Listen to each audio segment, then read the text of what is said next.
Alright, on to raising pigs. Most folks start thinking about hog ownership as a way to provide quality meat for the family table at moderate cost. When you raise your own hogs, you select them, feed them to an exact slaughter weight, and direct the processing. Feeding out a hog for slaughter is finishing a hog. This gives you assurance of quality and wholesomeness that you can have in no other way. And along with quality control, there is much that you as a home finisher can do to contain costs. Granted, a pig is not all chops, but when it is raised and processed to order, you can expect to maximize the cuts and quality you and your family prefer in meat products. So where do you begin? Chances are you'll start with one or two feeder pigs, younger than between 40 and 70 pounds, which you'll feed out to market weight. A 40 to 50 pound feeder pig should reach a harvest weight of 240 to 260 pounds in 120 days or so. So that's probably within 6 to 8 months.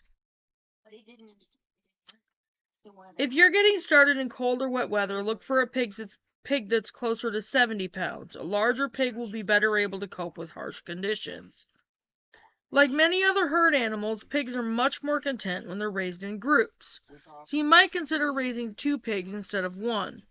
Although they're often portrayed as living garbage disposals, pigs are healthier and produce better meat when they're fed a balanced ration and are given food scraps only as a supplement. Amazingly, a healthy young pig will eat roughly 3% of its body weight in food every day, amounting to 10 to 12 bushels of corn and 125 to 150 pounds of protein supplement. Thinking about space, one of the first things to consider is where you'll raise the pigs. Some small-scale hog producers finish their pigs in small finishing units. These buildings are made up of 2 parts, a small house and a slatted floored pen, fronting it the pig patio or sun porch. The house provides shelter in inclement weather and keeps hogs off the ground, which eliminates or reduces mud and in the process keeps parasites in check. The slatted pen allows waste to work through the floor and away from the hogs. Other pig owners prefer to keep their hogs on the ground. If this is your choice, you'll need to provide at least 150 square feet of pen space per pig to keep mud problems from developing.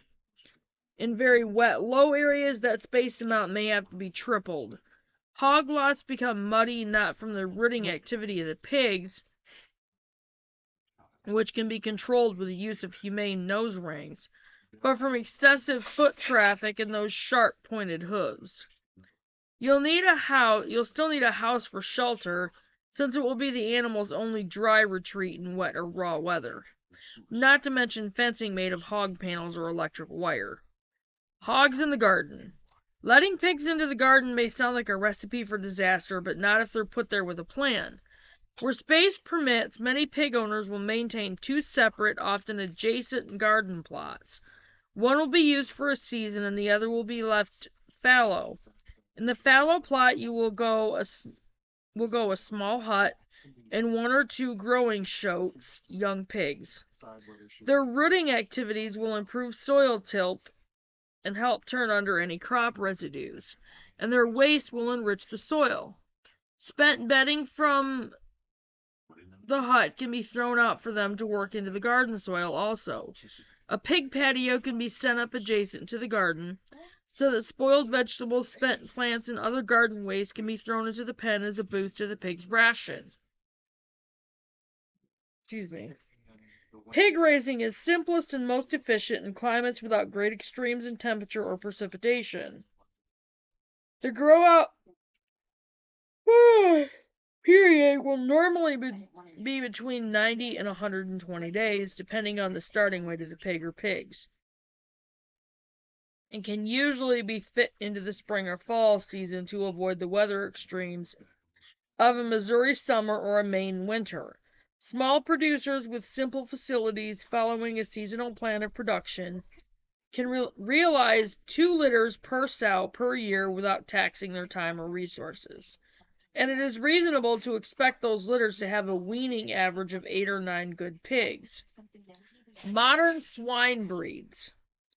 The 3 most popular breeds of swine in the United States are the Duroc, Hampshire, or Yorkshire, and Yorkshire.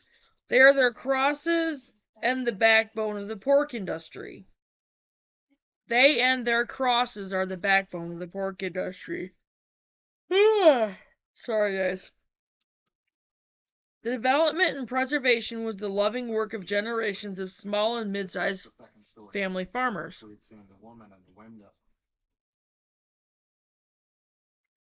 A distinction of sorts is now made between colored and white breeds of swine. The colored breeds are noted for their vigor, faster yet leaner growth, and meatier carcasses.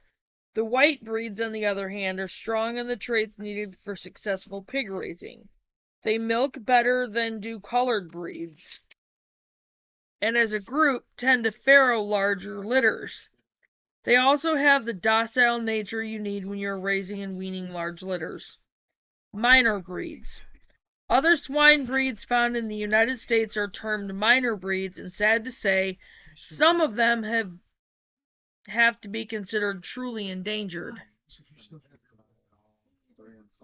They are a valuable group because they may include some of the hardiest of all swine genetics and are often among the leanest of the pure breeds.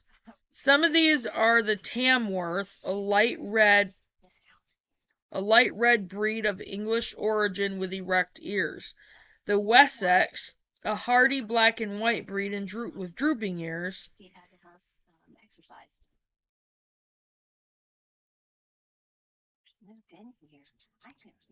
And the Hereford, a red and white patterned breed like the Hereford breed of cattle. With drooping ears and a slightly smaller frame. Okay, butchering. Today's hog breeds can be fed out to as much as 260 pounds and still have quite lean and high-yielding carcasses. A hog will normally yield about 70% of its live weight in pork and pork products. A family of 4 may find that feeding out 2 hogs a year will fit their needs. 1 pig for slaughter in late winter and another for the fall. With your hog fed out to the desired weight, the next step is the harvest, or slaughtering process.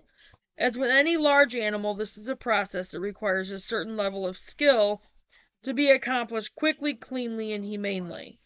For backyard hog raisers, perhaps the best solution is to find a nearby slaughterhouse. Consider how the hog will be transported or an experienced local butcher. Primal cuts are large cuts that are often transported to butcher shops for further butchering and sale. There are 7 primal cuts in the halved hog carcass. Number 1, the leg, which is comparable to the round in beef and produces boneless leg, ham, and ham steaks. Number 2, the loin, which can produce blade chops, loin chops, butterfly chops, country-style ribs, back ribs, Canadian-style bacon, loin roast, and tenderloin. Number 3, the side pork, which yields the bacon. Number 4, the spare ribs, which yields both ribs and salt pork. Number 5, the Boston shoulder, from which can come pork cubes, Boston roasts, and shoulder rolls. Number 6, the picnic shoulder, which yields roasts and steaks, ground pork, and sausage. Number 7, the jowl, which can be cured for seasoning meat or slicing like bacon, or sliced like bacon. No single carcass can produce all of the above meats, but the beauty of home processing is that you can give over as much of the carcass as possible to your family's favorite cuts. And that was all for raising pigs, you guys. So I'll go ahead and get this up there, and I will see you guys on the next one, which is raising rabbits. So I'll see you guys in a bit. Bye, guys.